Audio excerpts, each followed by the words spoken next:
Andar na luz. E esta é a mensagem que dele ouvimos e vos anunciamos, que Deus é luz e não há nele treva nenhuma.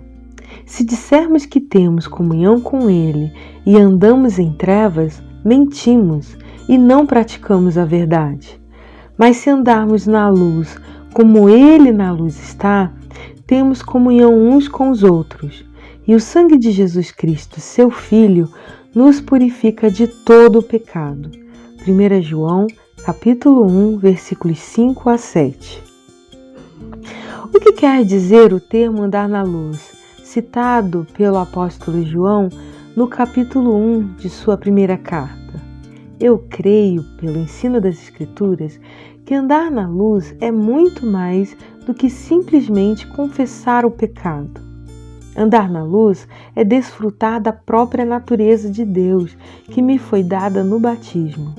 Agora, com base nessa nova natureza, com base em meu novo coração e com base no novo Espírito que recebi de Deus, começo a experimentar um nível de comunhão com o outro em que não há mais espaço para que alguma coisa possa ficar escondida.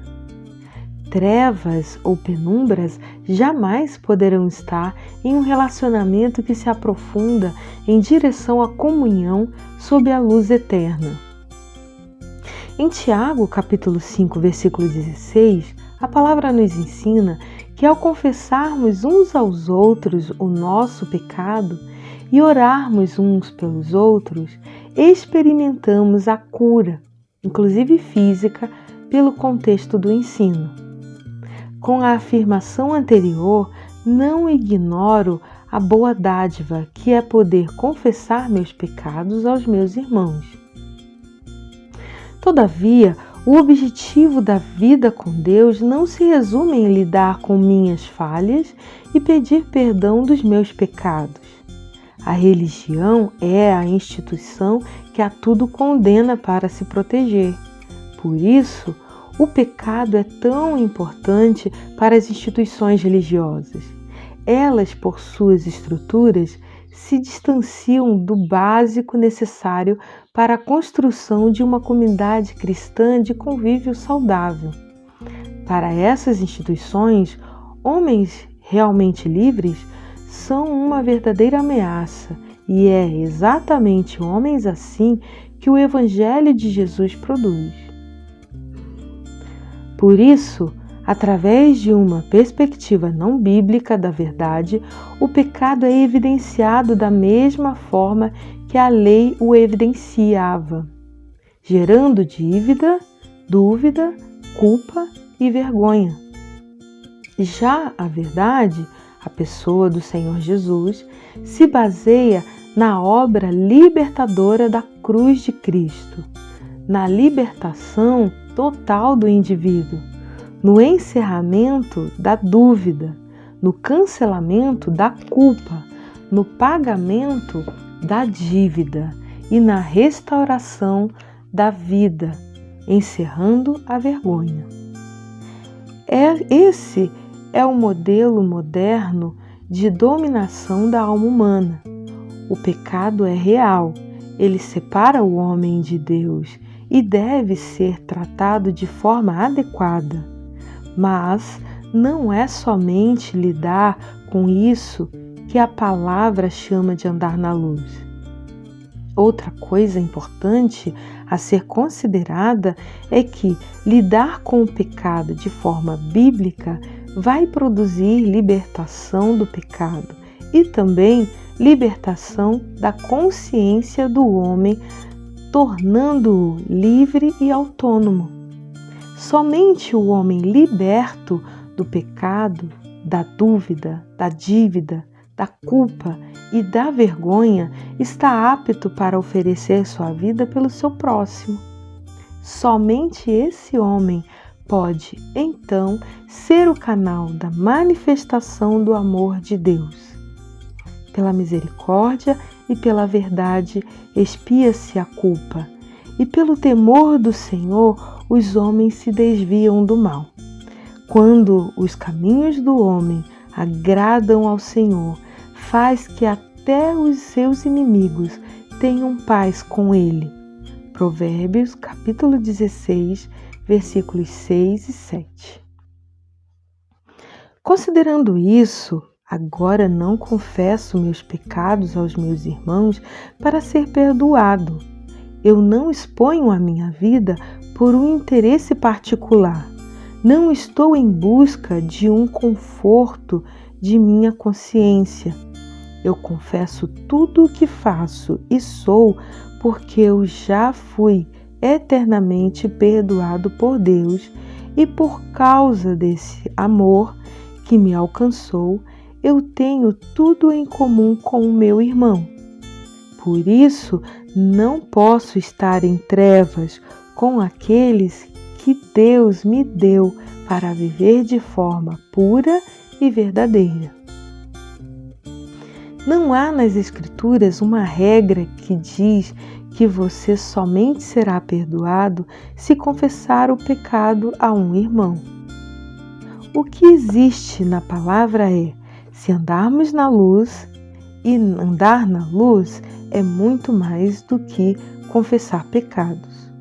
Como, da mesma forma, Ele na luz está, então mantemos comunhão e, como consequência disso, o sangue de Jesus Cristo, seu Filho, nos purifica.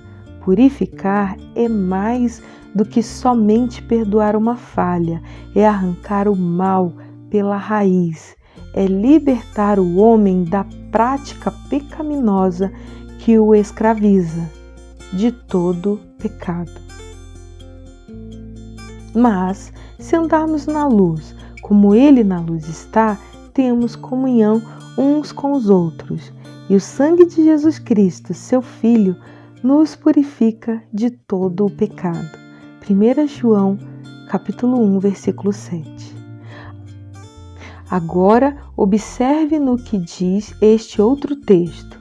Se confessarmos os nossos pecados, Ele é fiel e justo para nos perdoar os pecados e nos purificar de toda injustiça. 1 João, capítulo 1, versículo 9.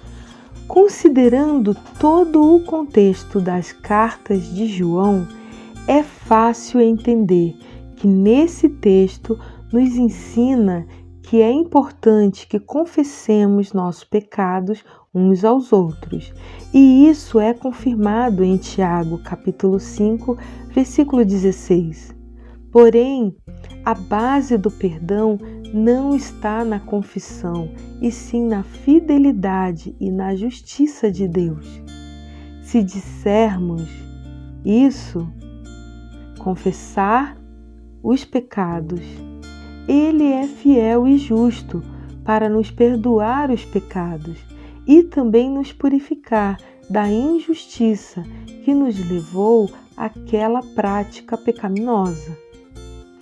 E justamente por isso somos indesculpáveis quanto ao pecado consciente, doméstico e oculto, pois, segundo esse texto, se confessamos, o Senhor nos perdoa e no crescimento da comunhão com os santos promete nos purificar.